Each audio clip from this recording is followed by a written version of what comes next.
What's up, everyone? Today we're getting to know Tosh Gresko-Clark. He is a hooper, performance trainer, and a content creator, really. So, Tosh, how are you doing today? It's been great, man. Gonna be happier to be here. Yep, yep. Me too. Cool. How have you been? Pretty solid, dude. Getting over a pretty severe ankle sprain, just really getting past it right now. Other than that, life has been good, treating me good, and navigating no matter what. Yeah, man, the ankle sprains are always a threat in basketball, huh?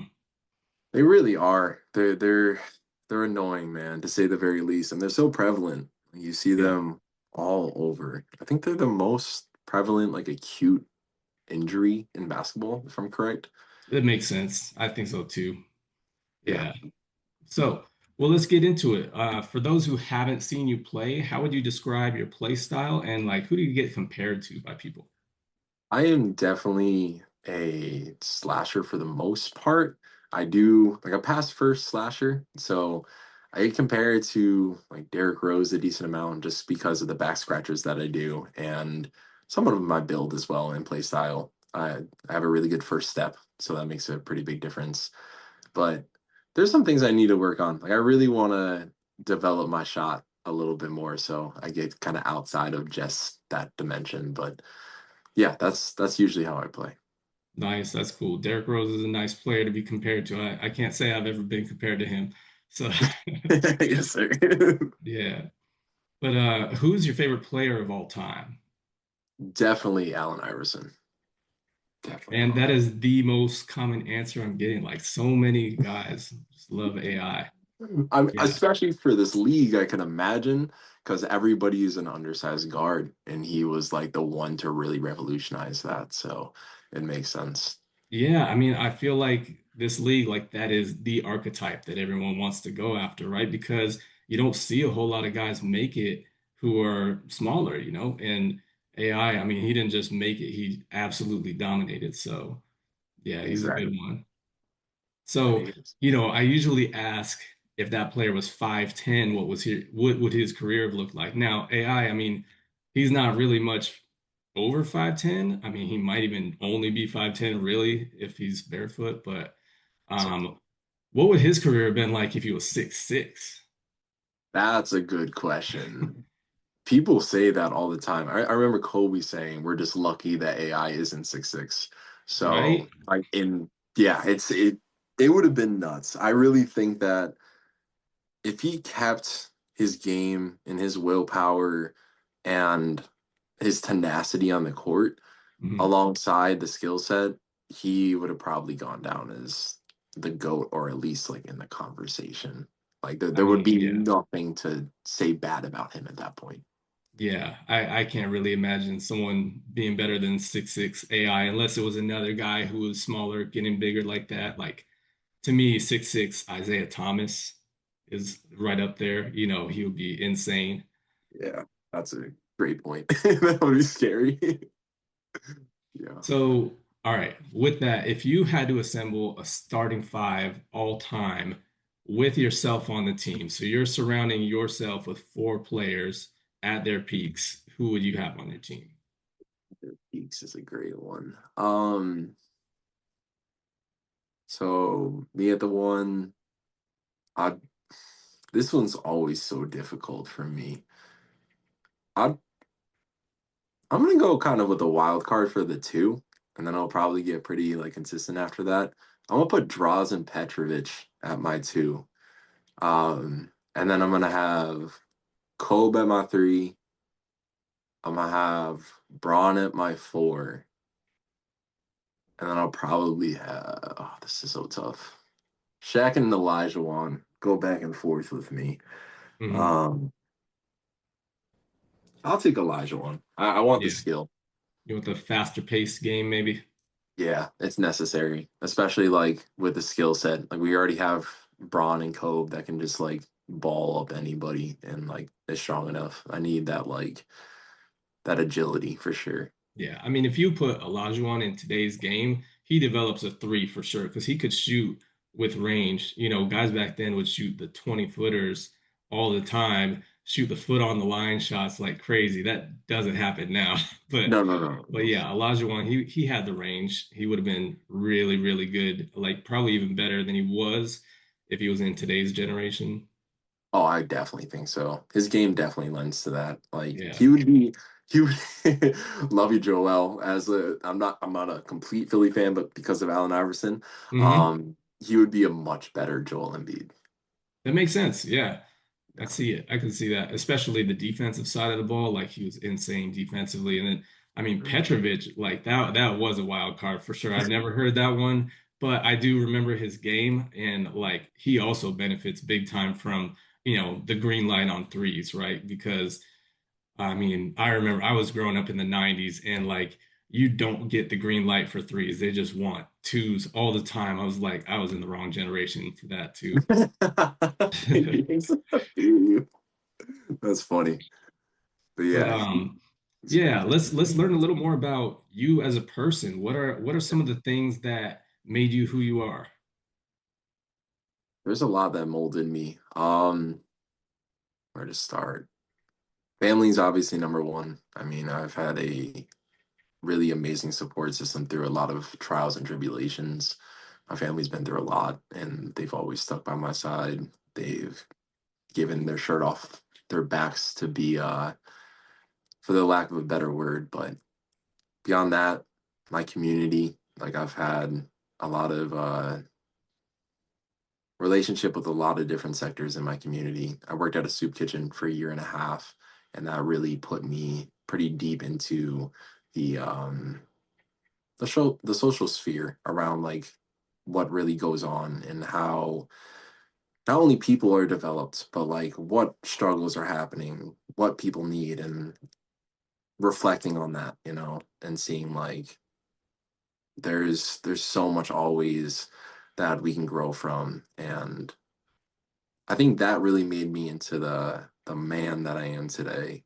But in terms of like the basketball side of things as well, for that, like dealing with a lot of rejection, a ton of rejection, a ton of falling short. Um, a good example, like I made a semi-professional team with Karan Iverson, actually, um, Allen Iverson's cousin. And the day that I found out I made it, I had a game the next day in a men's league. And of course, I severely sprained my ankle then, Mm, lost my roster spot.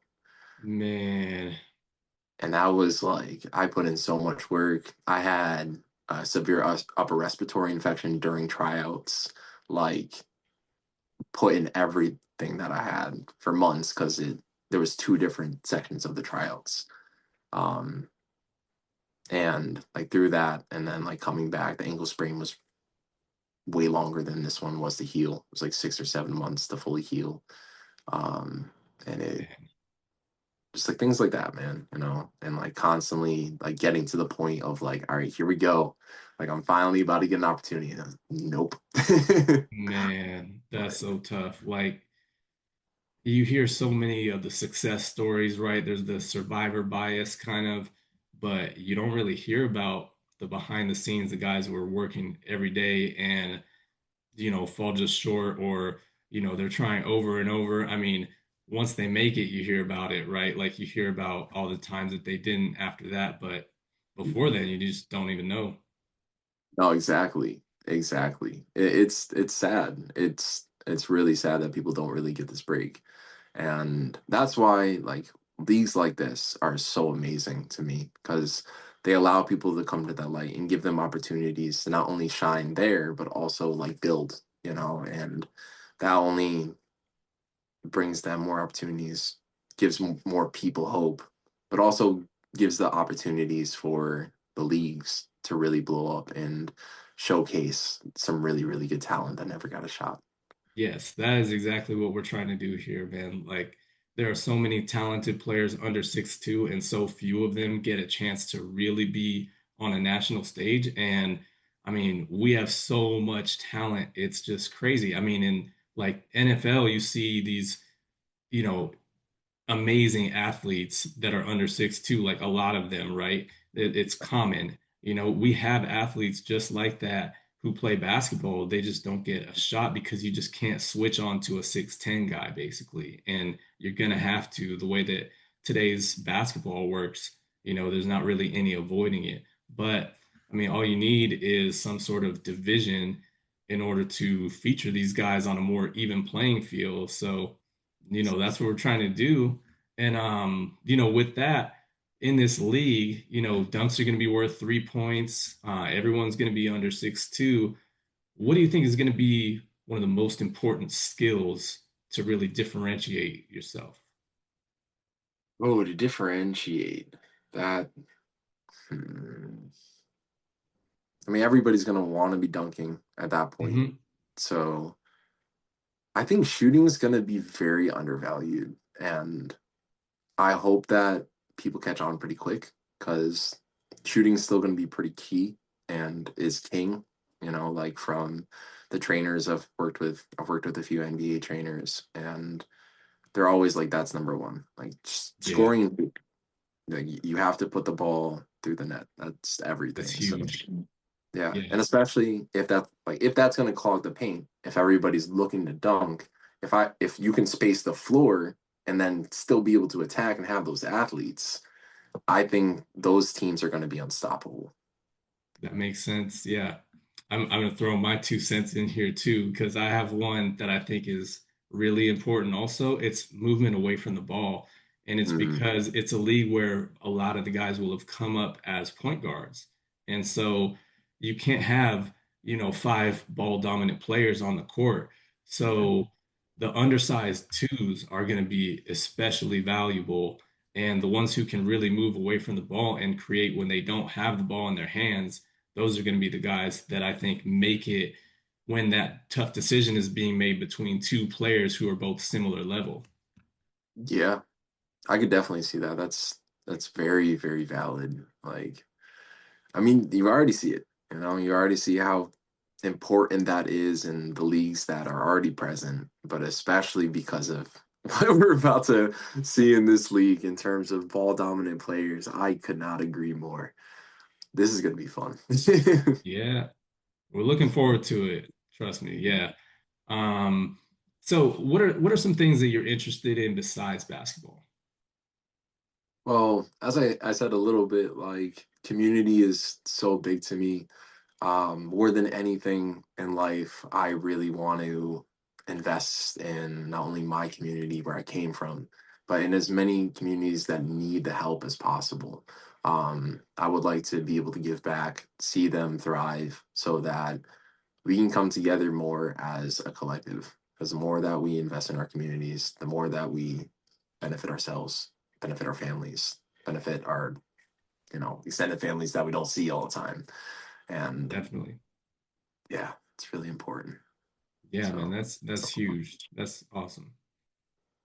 Now, let's see. How important do you think is the way a league treats its players? And have you ever been in a league that like didn't treat its players well? I think it's really important. I I mean, like growing up in high school and AAU, like I definitely saw that.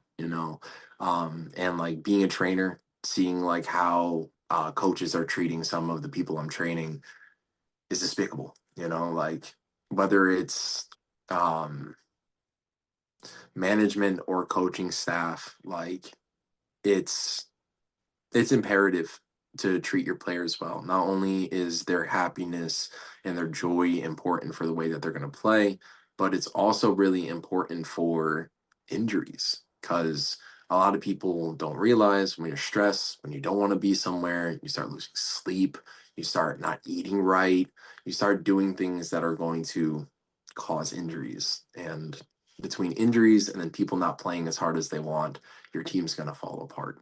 And I see that far too often. Yeah, And a and lot of I talent. mean, I've been seeing that as a sometimes the impact of travel is underrated for injuries. Some of these teams that are just constantly on planes, on the road and stuff, man, those road trips can be pretty tough on your body. And, when you have back to backs and things like that, it can really wear on you guys who are kind of nudged towards playing when they're hurt, even though, they probably should sit out. Mhm. It can be difficult. And, sometimes they'll make you feel like you should be playing, even though you should be sitting out. Yeah, that is not cool. It's so wrong. I hate that. I like as much as like I like the mentality of, like in the NBA, play the 82 games, show Hmm. like that's awesome. And like Anthony Edwards has talked about that and stuff, but it's there's levels to it. Like if you want to see these guys at all, there's certain players that load management is so important and like Yeah. it's almost impossible, to be able to deal with, as you said, the travel and then upon everything else. Like it's just too much. I know when I travel, especially on planes, if I don't got leg room, it doesn't go well. Like so anybody taller, it's Yeah. rough, man. Yeah, man, 82 games is crazy. I can't even imagine playing 82 games in a season. I feel like that's something that people don't really talk that much about, like how much that is, how much of a toll on the body that is. And, even guys who played in college often don't realize because this it's not anywhere close to 82 there. It's not. It's really, really not. And it's crazy. Like it's a ton of work and that's why it's professional. Like people really, and I talk about that a decent amount. A lot of people don't realize what it means to be a professional basketball player. Like you have to live it. You have to take care of your body as if it's your job. Like that's literally your job now. It is, yeah. It's wild, man. But like Braun, um, like with the longevity that he's had and the consistency within that longevity. He's been injured only a few times. He's always praising his trainers and the people that he's learned from because if he didn't learn how to take care of his body at an early age, he would have been done much earlier. You wouldn't see him still dunking. You might see him Yeah. at this point. Yeah, I mean his longevity to be at the level that he still is just beyond insane. Like so many other great players were done a full decade sooner in their career, like literally a full decade. So Honestly, yeah, it's it's crazy. The son is literally like on the G League affiliate and like sometimes on the team. So it's I mean, never. it's not even his rookie season. That's what's so insane, man. It's so, so wild. Braun's a testament to hard work and perseverance with some good scientific and knowledge backing, um, and how much it can really pay off. And that's another goal is to really bring that to light for hoopers and just like Yeah. any athletes. It's just like here's how to take care of yourself. So like not only is your career good, but after your career, you don't end up not being able to walk. Right. It's Yeah. really it's important. It's Yeah. vastly important. Well, before we get out of here, do you have any sponsors that you want to promote or anything you've got coming up that you want to talk about? Yeah, so there is one sponsor that I have. It's called Better Guards. They are an ankle brace. They're the best ankle braces that I have ever tried. I'm seeing a lot more NBA players, collegiate athletes, even other poor sports. Have been using them a lot. Ja Morant has been using them, and just to throw a name out there. But to keep it short, they're pretty much a seat belt for your ankle. They allow you to like have the mobility that you want, but once the time comes when the ankle starts rolling, it locks up, which is you can't find that anywhere else. So they're amazing. Yeah, that's awesome. I'm gonna have to check them out too. I just heard about them recently, and yeah, it seems pretty cool. Yes, sir. They're awesome. I Need Bounce actually that it's gonna be there is now promoting them too, and I was like, let's I go. think, yeah, I think that's actually where I saw them. I saw them on his page. So Makes yeah, sense. Cool, cool. man. Well, Tosh, thank you so much for joining us today. It's always a pleasure talking with you, and good luck with everything you got coming up. Yeah, man. Thanks for having me, and always a pleasure as well. All right, thank you. Oh man. Take it easy.